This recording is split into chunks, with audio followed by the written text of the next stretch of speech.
கையில் வச்சு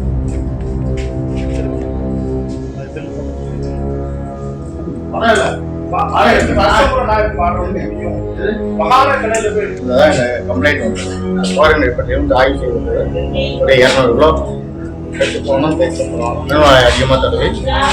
அதாவது மனித உணவுக்கு இன்னும் தகுதியற்ற பொருள் வந்து விற்பனைக்கு வைக்கப்படுது. எது மட்டும் நினைக்கிறீங்க 2 நாளைக்கு உங்கள் கச்சலில் வச்சு நம்ம கூட்டிட்டு நாங்கள் சார்ஜ் கொடுத்துட்டு நீங்கள் சொன்னனால டெஸ்ட் எடுத்து அனுப்புவோம். ரிசல்ட் வர வரைக்கும் அது யாரும் பயன்படுத்த அது நான் வந்து பெட்டியெல்லாம் வச்சு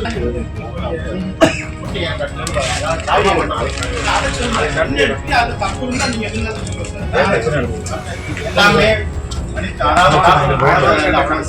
யூஸ் பண்ண மாட்டேன்.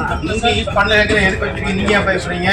இல்ல கலப்படம் செய்யப்பட்ட மஸ்கோ தல்வா சிப்ஸை தொடர்ந்து மினரல் ஆயில் தடவப்பட்ட பேரிச்சம்பழத்தையும் தட்டி தூக்கிய உணவு பாதுகாப்பு துறை அதிகாரிகள்.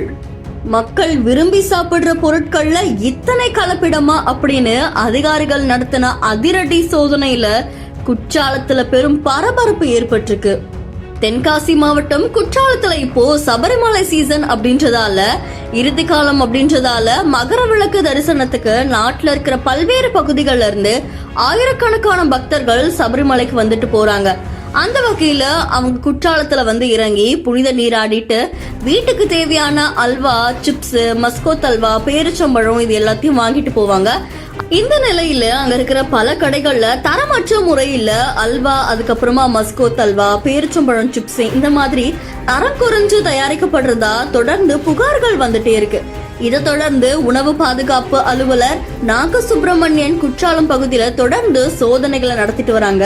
இந்த நிலையில குற்றாலத்தில் இருக்கிற பல்வேறு கடைகள்ல உணவு பாதுகாப்பு துறை அதிகாரி நாகசுப்ரமணியன், காவல்துறை சிறப்பு உதவி ஆய்வாளர் திருமலைவாசன் குழு என்ன பண்ணிருக்காங்கன்னா, சோதனை மேற்கொண்டு குற்றாலத்துல பெரு அருவிக்கு செல்ற பாதையில இருக்கிற ராஜ் பழக்கடை குடோன்ல சோதனை மேற்கொண்டிருக்காங்க.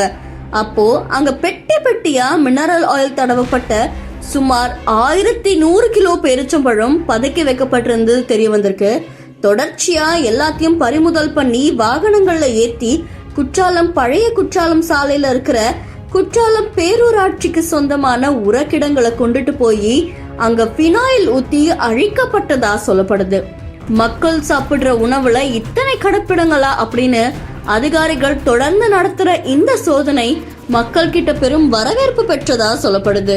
மேலும் உணவு பாதுகாப்பு துறை அதிகாரி கடை உரிமையாளருக்கு நோட்டீஸ் வழங்கினதோடு இது குறித்து விளக்கம் அளிக்கணும் அப்படின்னு சொல்லியிருக்காங்க.